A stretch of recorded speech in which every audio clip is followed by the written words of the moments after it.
American അന്തർവാഹിനികൾ റഷ്യക്ക് ചുറ്റും നീങ്ങുന്നു, റഷ്യക്ക് അരികിലേക്ക് നീങ്ങുന്നു എന്നുള്ള വാർത്തകളൊക്കെ വരുന്നുണ്ട്. അപ്പൊ ഇതൊരു മൂന്നാം ലോക മഹായുദ്ധത്തിലേക്ക് പോകാനുള്ള സാധ്യതകൾ ഉണ്ട്. അതായത് റഷ്യൻ പ്രസിഡന്റ്, മുൻ പ്രസിഡന്റ് പറഞ്ഞിരുന്നു, ഡെഡ് ഹാൻഡിന്റെ കാര്യമൊക്കെ ഓർമ്മിപ്പിച്ചിട്ടുണ്ടായിരുന്നു. അതിനുശേഷമാണ് റഷ്യൻ ആണവ അന്തർവാഹിനികൾ ഇത്തരത്തിൽ അമേരിക്കൻ ആണവ അന്തർവാഹിനികൾ ഇത്തരത്തിൽ റഷ്യയിലേക്ക് നീങ്ങുന്നത്. അപ്പൊ ഇതൊരു സംഘർഷത്തിലേക്ക് നീങ്ങുന്ന സാഹചര്യമുണ്ട്. നമ്മൾ ഇതുവരെയും പറഞ്ഞുകൊണ്ടിരുന്നത് ഇപ്പോൾ മൂന്നാം ലോക മഹായുദ്ധം ഉണ്ടാകും എന്നുള്ള തരത്തിൽ പല യുദ്ധങ്ങളുമൊക്കെ വരുന്ന സമയത്ത് പറഞ്ഞുകൊണ്ടിരുന്നത്. പക്ഷെ ഇത് രണ്ട് വലിയ രാജ്യങ്ങൾ ഏറ്റുമുട്ടുന്ന രീതിയിലേക്ക് കാര്യങ്ങൾ പോവുകയാണ്. അങ്ങനെ ഉണ്ടാകുമോ? ഇതെല്ലാം തുടങ്ങിയതറിയാലോ, പോസ്റ്റ് മറ്റേ നമ്മുടെ റഷ്യൻ മുൻ പ്രസിഡന്റ്, അദ്ദേഹത്തിന്റെ വായിക്കൊള്ളാത്തൊരു പേരാണ് ഡെമിത്രി മെദ്ദേവ്, അങ്ങനെ എന്താണ് അദ്ദേഹത്തിന്റെ പേര്, നമുക്ക് തൽക്കാലം ഡെമിത്രി സായിപ്പ് എന്ന് പറയാം. ഈ ഡെമിത്രി സായിപ്പിന്റെ ഒരു പോസ്റ്റ് ഉണ്ടായിരുന്നു. അതായത് ഡെഡ് എക്കോണമി നമ്മളെ വിളിച്ചല്ലോ, അപ്പം ഡെഡ് എക്കോണമി എന്ന് വിളിച്ചതിൽ നമ്മൾ പേഴ്സണൽ ഇൻസൾട്ടിൽ നമ്മളൊന്നും മറുപടി പറഞ്ഞില്ല. പക്ഷെ റഷ്യ നമ്മുടെ ഡെഡ് ഹാൻഡിന്റെ ഓർമ്മയുണ്ടോ ഇങ്ങനെ ചോദിച്ചു ട്രംപിന്റെ അടുത്ത്. നമുക്ക് ഡെഡ് ഹാൻഡ് എന്ന് പറഞ്ഞാൽ അവരുടെ അവസാനത്തെ ഡെഡ് ഹാൻഡ്, അതായത് എല്ലാവരും മരിച്ചാലും അത് പ്രവർത്തിക്കും, ആ ഒരു ബട്ടൺ അറിയായിരിക്കുമല്ലോ. റഷ്യയിൽ അങ്ങനെ ഉണ്ടെന്നൊക്കെയാണ് പറയുന്നത്. ഇതൊക്കെ ഇനി കിംവദന്തികളാണോ, ഇതൊക്കെ ഈ കോൺസ്പിറസി തിയറി ആണോ, പക്ഷെ ഉണ്ടെന്നൊക്കെ പറയുന്നുണ്ട്. അപ്പൊ അത് അതിനെല്ലാം സെറ്റ് ചെയ്ത് വെച്ചിട്ടുണ്ടെന്നൊക്കെയാണ് പറയുന്നത്. എവിടെയൊക്കെ എന്തൊക്കെ ഇത്ര ബോംബ് വീഴണോ എന്നുള്ളത് ഇന്ത്യയിൽ വല്ലതും ഉണ്ടോ എന്ന് അറിഞ്ഞൂടാ. അപ്പൊ എന്തായാലും അത്തരത്തിൽ ഒരു ഡെഡ് ഹാൻഡ് ഉണ്ട്, അതിനെപ്പറ്റി അറിയാമോ എന്ന് ചോദിച്ചു. അപ്പൊ ഉടനെ ട്രംപ് അവിടെ ഈ പറയുന്ന എന്താ ആണവ അന്തർവാഹിനികൾ അങ്ങോട്ട് അയച്ചിട്ടുണ്ട്. ഉടനെ തന്നെ അങ്ങ് അയച്ചിരിക്കുകയാണ്. അപ്പൊ ഇത് ഇങ്ങനെ ഒരു ബാലിശമായിട്ടുള്ള ഒരു കാര്യമാണിത്. അപ്പൊ എന്തായാലും അന്താരാഷ്ട്ര രാഷ്ട്രീയത്തിൽ വലിയ ആശങ്കകൾക്കാണ് ഇത് വഴിവെച്ചിരിക്കുന്നത്. അതായത് മുൻ റഷ്യൻ പ്രസിഡന്റ് എന്ന് പറയുന്ന ഇത് Russian federation security council deputy ചെയർമാനാണ് അദ്ദേഹം. അദ്ദേഹത്തിന് പ്രകോപനപരമായിട്ടുള്ള പ്രസ്താവനകൾക്ക് പിന്നാലെ അമേരിക്ക ഈ ഒരു നിർണായക നീക്കം ഇറക്കിയിരിക്കുന്നത്. അപ്പം യുദ്ധം, മൂന്നാം ലോക മഹായുദ്ധം ഉണ്ടാവുകയാണ് എന്നുണ്ടെങ്കിൽ അത് ചരിത്രം, ഇനി ആരെങ്കിലും ബാക്കി ഉണ്ടെങ്കിൽ ചരിത്രത്തിൽ പഠിക്കുന്നത് ഈ ഡിമിത്രി സായിപ്പായിരിക്കും തുടക്കം ഇട്ടതെന്നായിരിക്കും അതിന് വരാൻ പോകുന്നത്. വാക്കുകൾക്ക് വലിയ പ്രാധാന്യമുണ്ടെന്നും അപ്രതീക്ഷിതമായിട്ടുള്ള തിരിച്ചടികൾക്ക് ഇത് വഴിവെച്ചേക്കുമെന്നും അമേരിക്കൻ പ്രസിഡന്റ് ഡൊണാൾഡ് ട്രംപ് അദ്ദേഹത്തിന്റെ സ്വന്തം സോഷ്യൽ മീഡിയ ആയിട്ടുള്ള ട്രൂത്ത് അല്ലേ, ട്രൂത്ത് സോഷ്യൽ അതിൽ എഴുതി, പോസ്റ്റ് എഴുതി മുന്നറിയിപ്പ് നൽകി. ഡിമിത്രി സായിപ്പ് ഇത് അദ്ദേഹം അതിനകത്ത് എഴുതും, എന്നിട്ട് നാട്ടുകാർ അറിയണമെങ്കിൽ എക്സി കൊണ്ടുപോയി പോസ്റ്റ് അത് ഷെയർ ചെയ്യും. അതാണ് അവസ്ഥ. അപ്പൊ എന്തായാലും പ്രകോപനപരമായിട്ട് ഈ ട്രൂത്ത് സോഷ്യൽ ഇദ്ദേഹവും പിന്നെ ഇദ്ദേഹത്തിന്റെ ഭാര്യയും മക്കളും മാത്രമേ ഉള്ളൂ എന്നൊക്കെയാണ് കേൾക്കുന്നത്. എന്തായാലും പ്രകോപനപരമായിട്ടുള്ള പ്രസ്താവനകൾ തുടർന്നാൽ ആണവ അന്തർവാഹിനികൾ ഉചിതമായ സ്ഥലങ്ങളിൽ നിലയുറപ്പിക്കുമെന്നും ട്രംപ് ഊന്നി പറഞ്ഞു. അതായത് ഇവരവിടെ തന്നെ എന്നേക്ക് വേണ്ടി നിലയുറയ്ക്കുന്ന അവസ്ഥയും ഉണ്ടാകാനുള്ള സാധ്യത. അതിന് വേറൊരു കാര്യം കൂടി ഉണ്ട് വിജയ്. അമേരിക്കയ്ക്ക് ഏതാണ്ട് 30 ആണവ അന്തർവാഹിനികളാണ്, റഷ്യക്ക് അത് 10-60 ഉണ്ടെന്നാണ് കണക്കുകൾ പ്രകാരം പുറത്തു വരുന്ന റിപ്പോർട്ടുകൾ. അപ്പൊ ഇത് എവിടെയൊക്കെ ഉണ്ടെന്ന് റഷ്യക്ക് തന്നെ ഒരു നിശ്ചയമില്ലാത്തൊരു സ്ഥിതിയുണ്ട്. അപ്പൊ അത് എവിടെ ചെന്ന് അവസാനിക്കുന്നുള്ളതും. അതെ, പ്രസിഡന്റ് ട്രംപിന്റെ ഔദ്യോഗിക ട്രൂത്ത് പോസ്റ്റ് വഴി ഈ വിഷയത്തിൽ അമേരിക്കയുടെ നിലപാട് വ്യക്തമാക്കിയപ്പോൾ അമേരിക്കയുടെ ഉള്ളിൽ തന്നെ ഇത് ആശങ്കകൾ ഉളവാക്കുന്നുണ്ട്. അതായത് പ്രതിപക്ഷം ഒക്കെ ഇത് ഏത് സമയത്താണ് ഇവരെ ജയിപ്പിച്ചു വിട്ടതെന്നുള്ള രീതിയിലുള്ള ചർച്ചകൾ, തരത്തിലുള്ള പോയി. അതെ, കാരണം അവർ ആരും യുദ്ധം ആഗ്രഹിക്കുന്നില്ല. ശരി, ഒരു സംഘർഷം, ഇപ്പൊ നമ്മൾ ഓപ്പറേഷൻ സിന്ദൂറിനെ പോലെ ഒരു നമ്മൾ ആ രാജ്യത്തിനൊപ്പം നിൽക്കാനുള്ള കാര്യം എന്താണ്? അത് നമ്മൾ അത്രയും സഹിച്ചിട്ടാണ്.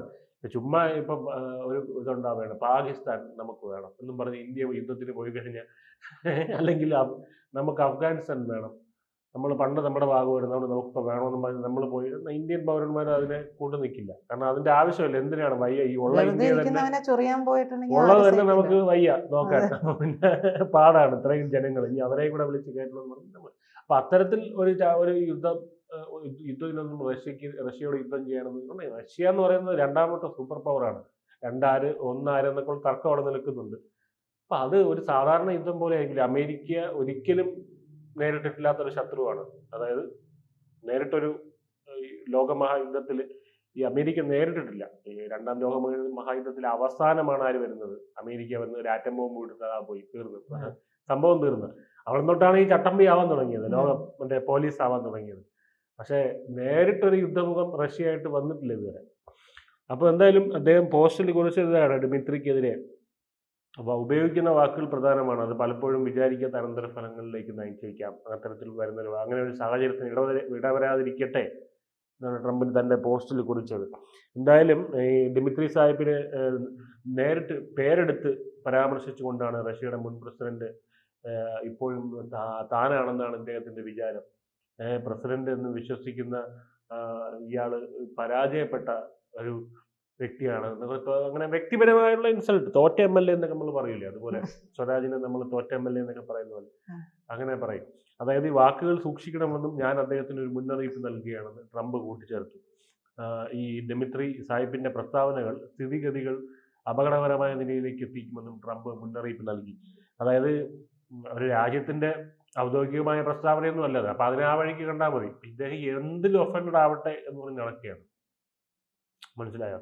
അപ്പൊ അമേരിക്കയുടെ ഈ നീക്കത്തിന് പിന്നിൽ ദിമിത്രി പെസ്കോവിന്റെ ദിമിത്രി മെദ്വേവ് അല്ലേ, മെദ്വേവിന്റെ എക്സ് പ്ലാറ്റ്ഫോമിലേക്ക്, അദ്ദേഹത്തിന്റെ എക്സ് പ്ലാറ്റ്ഫോമിലേക്കാണ് അദ്ദേഹം പോസ്റ്റ് ചെയ്യുന്നത്. എക്സ് പ്ലാറ്റ്ഫോമിലെ പോസ്റ്റാണ് റഷ്യൻ ആണവായുധങ്ങളുടെ ശക്തിയെക്കുറിച്ച് ട്രംപിനെ ഓർമ്മിപ്പിച്ചുകൊണ്ട് റഷ്യ ഇസ്രായേലോ ഇറാനോ അല്ല എന്നാണ് അദ്ദേഹം ദിമിത്രി സാഹിബ് കുറിച്ചത്. അപ്പൊ റഷ്യക്ക് മേലുള്ള ട്രംപിന്റെ ഓരോ ചുവടും യുദ്ധത്തിലേക്കുള്ള ഓരോ എന്താ പറയുക പോസ്റ്റും, റഷ്യക്ക് മേലുള്ള റഷ്യക്കെതിരായിട്ടുള്ള ട്രംപിന്റെ ഓരോ പോസ്റ്റും ഓരോ വാക്കും യുദ്ധത്തിലേക്കുള്ള ഒരു ചുവടുവെപ്പായിരിക്കുമെന്നും അദ്ദേഹം കൂട്ടിച്ചേർത്തു. റഷ്യക്കെതിരെ വരുന്ന ട്രംപിന്റെ ഓരോ പോസ്റ്റും ഓരോ വാക്കും യുദ്ധത്തിലേക്കുള്ള ഓരോ ചുവടുവെപ്പായിരിക്കുമെന്നും അദ്ദേഹം കൂട്ടിച്ചേർത്തു. റഷ്യയുടെ ആണവായുധ ശക്തിയുടെ പ്രാധാന്യം ട്രംപ് തിരിച്ചറിയണമെന്ന് മോസ്കോ ആവശ്യപ്പെട്ടതിന് പിന്നാലെയാണ് അമേരിക്കയുടെ ഈ ശക്തമായിട്ടുള്ള ഒരു പ്രതികരണം, അതായത് ട്രംപിന്റെ പോസ്റ്റിലൂടെ വന്നത്. രണ്ട് ആണവ ശക്തികൾ തമ്മിലുള്ള ഈ വാക്പോരാട്ടം, സൈനിക നീക്കങ്ങളും ഒക്കെ ആഗോള സമൂഹത്തിൽ വലിയ ആശങ്കകളാണ് ഉയർത്തുന്നത്. യുക്രൈൻ യുദ്ധത്തിന്റെ പശ്ചാത്തലത്തിൽ ഇതിനോടകം തന്നെ കിഴക്കൻ യൂറോപ്പിൽ നിലനിന്നിരുന്ന സംഘർഷാവസ്ഥ ഈ പുതിയ സംഭവ വികാസങ്ങളുടെ കൂടുതൽ വഷളായിരിക്കുകയാണ്. ഇത് ഇവിടെ പ്രകോപിതനായി ചെയ്തതാണെന്നുണ്ടെങ്കിലും ഇവിടെ ഈ യുക്രൈൻ ഇതിന് ഒരു എന്താ പറയാ ആണവ ഈ സബ്മറൈൻ അവിടെ അയച്ചല്ലോ, അത് ഈ യുക്രൈൻ യുദ്ധത്തിനും സഹായമാകാനുള്ള സാധ്യതയുണ്ട്. ഈ അവിടെ ചുറ്റിപ്പറ്റി നിൽക്കുന്നതുകൊണ്ട്. കാരണം ഒരു ആണവ വിക്ഷേപണം അവിടെ ചെയ്യണമെന്നുണ്ടെങ്കിൽ അതിന് ഈ പറയുന്ന സബ്മറൈനുകളുടെ അത് പോസിബിൾ ആണ് അവിടെ ചെയ്യാനായിട്ട്. എന്തായാലും അന്തർവാഹിനികളുടെ വിന്യാസം പ്രതിരോധപരമായിട്ടുള്ള നീക്കമാണോ അതോ റഷ്യക്ക് മേലുള്ള സമ്മർദ്ദം വർദ്ധിപ്പിക്കാനുള്ള തന്ത്രമാണോ എന്നുള്ളത് വ്യക്തമല്ല. ട്രംപ് ഈ പറയുന്ന ഇത്രയ്ക്കൊന്നും ആഴത്തിൽ ചിന്തിക്കേണ്ട ആവശ്യമുണ്ടെന്ന് എനിക്ക് തോന്നുന്നില്ല. കാരണം ട്രംപ് പ്രകോപിതനായി ചെയ്യുന്നതിൽ അത് പ്രകോപിതനായി അഭിനയിക്കുന്നതാണ്. അത്തരത്തിൽ അദ്ദേഹം ചെയ്യുന്നത് എന്താണ്, ഒരു പ്രകോപനമൊക്കെ അദ്ദേഹത്തിന്റെ അഭിനയമാണ്. അപ്രകോപിതനാവുന്നതൊക്കെ ഉള്ളിൽ മറ്റ് പല തന്ത്രങ്ങൾ, അത്തരത്തിലൊന്നും നമ്മൾ കടന്നു ചിന്തിക്കേണ്ട ആവശ്യമില്ല. ട്രംപ് ഒരു മണ്ടനാണെന്നുള്ള കാര്യം വളരെ വ്യക്തമായിട്ടുള്ള കാര്യമാണ്. അമേരിക്ക എന്നുള്ള രാജ്യം നശിപ്പിച്ചിട്ട് ഇറങ്ങത്തുള്ളൂ. അപ്പൊ അത്തരത്തിൽ ആഴത്തിൽ ചിന്തിക്കേണ്ട ആവശ്യമില്ല. ട്രംപ് ഈ കുട്ടിയുണ്ട്. ഇപ്പം നമ്മൾ ഈ കവലച്ചട്ടമ്പിമാരുടെ അടുത്ത് നമ്മൾ ധൈര്യം ഉണ്ടെങ്കിൽ ഒന്ന് അടിക്കണം എന്ന് പറയുമ്പോഴത്തേക്ക് അവൻ പെട്ടെന്ന് ഇറങ്ങി വന്ന് വീടിന്റെ ഫ്രണ്ടിൽ വന്ന് നിൽക്കൂലേ, ഞാൻ ഇവിടെ വീട്ടിന്റെ ഫ്രണ്ടിലുണ്ട് വാ എന്ന് പറയില്ലേ. അപ്പൊ ഇവനെ ചിലപ്പോൾ അവിടെ നിന്ന് മാറ്റാൻ വേണ്ടിയായിരിക്കും മറ്റവനോടൊന്ന് പറഞ്ഞത്, ധൈര്യം ഉണ്ടെങ്കിൽ വാടാന്ന് പറഞ്ഞത്. അപ്പൊ അവൻ അതുപോലും ഞാൻ പറഞ്ഞ മനസ്സിലായി. അത്തരത്തിൽ അതാണ് ഇപ്പൊ ഉടനെ ആണവ ഇങ്ങോട്ട് വിട്ടയക്കുന്നത് ഇത് പറഞ്ഞ ഉടനെ. ഇപ്പൊ അങ്ങനെയാണെങ്കിൽ മോദിയൊക്കെ ഇപ്പൊ എന്തൊക്കെ പാകിസ്ഥാൻ എത്ര ബോംബിടേണ്ട സമയം കഴിഞ്ഞു, എത്ര തവണ പ്രകോപിപ്പിച്ചു, മറുപടി കൊടുത്തത് അതിന്റെ അപ്പുറത്തേക്ക് ഒന്നും ചെയ്തില്ലല്ലോ. അപ്പൊ ഇതാണ് പറഞ്ഞത്, ഇത് ട്രംപ് തരത്തിലുള്ള വഴക്കളിയായിട്ടുള്ള ഒരാളാണ്. അപ്പൊ അത് ഇദ്ദേഹം അങ്ങനെ പവർ കാണിക്കുക ഇങ്ങനത്തെ ഒരു, അതിനപ്പുറത്തേക്ക് ഇതിനകത്ത് എന്തെങ്കിലും ഒരു സമ്മർദ്ദം ചെലുത്താനാണോ ഇത് യുക്രൈൻ യുദ്ധത്തിൽ, അങ്ങനെയൊക്കെ വിലയിരുത്തൽ വരുന്നുണ്ട്. പക്ഷെ ട്രംപ് ആയതുകൊണ്ട് ചെയ്യേണ്ട ആവശ്യമില്ല എന്നുള്ളതാണ് ഞാൻ പറയുന്നത്. പിന്നെ എന്തായാലും അന്താരാഷ്ട്ര രാഷ്ട്രീയ നിരീക്ഷകരൊക്കെ ഈ സംഭവ വികാസത്തെ അതീവ ഗൗരവത്തോടെയാണ് നിരീക്ഷിക്കുന്നത്. ഇരു രാജ്യങ്ങളും സംയമനം പാലിക്കണമെന്നും ചർച്ചകളിലൂടെ പ്രശ്നങ്ങൾക്ക് പരിഹാരം കാണണമെന്നും അവർ ആവശ്യപ്പെടുന്നുണ്ട്. ഗൗരവത്തോടെ നിരീക്ഷിക്കണം. കാരണം എന്ന് പറഞ്ഞാൽ ട്രംപാണ്. ഇതേ പ്രശ്നമുണ്ട്. വരും വരായികൾ നോക്കിയിട്ടല്ല അദ്ദേഹം തീരുമാനമെടുക്കുന്നത്. ഇട്ടേക്കുന്നത് ഒരു പക്ഷേ, കാരണം ആണവ ബോംബ് ഇനി ഇടുന്നത് ആരായിരിക്കും എന്നുള്ളൊരു ചിന്ത നമ്മൾ വിചാരിച്ച പുട്ടിനായിരിക്കും. ഓപ്പറേഷൻ സ്പൈഡർ വെബ് കാണുന്ന സമയത്ത് യുക്രൈൻ അകത്ത് കയറി അടിച്ചപ്പോൾ ഉറപ്പാണ് യുക്രൈനിലിടും എന്ന് വിചാരിച്ചു. പക്ഷേ ചെയ്തില്ല. അപ്പോൾ ഇത് സെൻസിബിൾ ആണ്. പാകിസ്ഥാൻ ചെയ്യുമെന്ന് വിചാരിച്ചു ഓപ്പറേഷൻ സിന്ദൂറിന്റെ സമയത്ത്, ചെയ്തില്ല. ഇന്ത്യ ചെയ്യുമെന്ന് വിചാരിച്ചു. ഇന്ത്യക്ക് ഒരു പോളിസി ഉണ്ട്, നമ്മളായിരിക്കില്ല ആദ്യത്തെ ആളെന്നുള്ള ഒരു പോളിസി ഉണ്ട്. ചൈന ചെയ്തില്ല. പിന്നെ ഇത് ആരായിരിക്കും ചെയ്യുന്നത്? അത് ചിലപ്പോൾ ട്രംപ് തന്നെ ആയിരിക്കും എന്നുള്ളതാണ്. കാരണം അതിന് ഉള്ള യോഗ്യത ട്രംപിന് മാത്രമാണ് ഇപ്പോൾ ലോകത്ത്. കിം ജോങ് ഉന്നിന് പോലും ഇല്ല. കിം ജോങ് ഉൻ ചെയ്യാത്തെന്താണ്? പേടിയുണ്ടാണ്. കാരണം ഒരിക്കൽ ചെയ്താൽ കഴിഞ്ഞ് ആരുടെത്തെങ്കിലും അത് ചെയ്താൽ പിന്നെ രാജ്യം ബാക്കി ഉണ്ടാവില്ല എന്നുള്ളതാണ്. അത് അയാളെ കാര്യവും പോക്കാണ്. അയാൾക്ക് അവിടെ നിന്നും ഇറങ്ങി ഓടാനൊന്നും പറ്റില്ലല്ലോ. അല്ലെങ്കിൽ അവിടെ നിന്ന് മാറിയിട്ട് ഇത് ചെയ്യേണ്ടി വരും. അപ്പോൾ അതെന്തായാലും പോസിബിൾ അല്ല. അപ്പോൾ അതുകൊണ്ട് ഈ പറയുന്ന ഒരു ആണവ യുദ്ധം നടക്കുന്നുണ്ടെങ്കിൽ അത് ട്രംപ്, കാരണം വരും വരായി, കാരണം അയാൾക്ക് 84 വയസ്സായി. അയാൾക്ക് ഇനി ഈ ജീവിക്കേണ്ട ജീവിതകാലം മൊത്തം അയാൾ ജീവിച്ചു തീർത്തു. ഇനി അയാൾക്ക് ഒന്നും നോക്കാതെ സുഖമായിട്ട് അയാൾക്ക് മരിക്കാം. അപ്പോൾ ഇപ്പോൾ അയാൾ നമ്മൾ കാണുന്നത് എന്താ പറയാ, അതിന് നമ്മളിപ്പം ഒരു എന്താ പറയാ, ഒരു സമ്പന്നൻ ആയിട്ടുള്ള ഒരു മനുഷ്യന്, അതിസമ്പന്നനാണ് അദ്ദേഹം, അറിയായിരിക്കുമല്ലോ. അതിസമ്പന്നനായിട്ടൊരു മനുഷ്യൻ ലോകത്തിന്റെ രാജാവിന്റെ കസേരയും കൊടുത്ത് മുഴുവൻ പവറും കൊടുത്തു വെച്ചിട്ടുണ്ട്. ഇദ്ദേഹത്തിനാണെങ്കിൽ നാളെ മരിക്കും എന്നുള്ളൊരവസ്ഥയുമാണ്. ഇദ്ദേഹത്തിന് എന്താണ് ചിന്തിക്കാൻ പാടില്ലാത്തത്? എന്ത് വേണം അദ്ദേഹത്തിന് വേണം ചിന്തിക്കാം, എന്ത് വേണോ ചിന്തിക്കാം. പക്ഷെ അദ്ദേഹത്തിന് ഈ ഒരു എന്താ പറയുക, ഈ പറഞ്ഞ ഒരു അക്കൗണ്ടബിലിറ്റി ഉണ്ട് എന്നുള്ള, അതായത് 3 വർഷം കഴിഞ്ഞ് ഇറങ്ങണം എന്നുള്ള ഒരൊറ്റ ചിന്തയാണ് അദ്ദേഹത്തിന്. ഇറങ്ങേണ്ടി വരുമ്പോൾ ഇതിന്റെ എല്ലാം കേൾക്കേണ്ടി വരും ചെയ്തത്. അത് മാത്രമാണ്. അതിനു മുമ്പ് തട്ടിപ്പോണേന്ന് അദ്ദേഹം തന്നെ പ്രാർത്ഥിക്കാനുള്ള സാധ്യതയുണ്ട്. ഇനി അദ്ദേഹം ഇപ്പൊ 1 വർഷം ആയില്ല കയറിയിട്ട്, ഇനി ചെയ്യുന്ന പ്രവർത്തികൾ വെച്ച് അദ്ദേഹം തന്നെ അങ്ങനെ ചിന്തിക്കാനുള്ള സാധ്യതയും കാണും.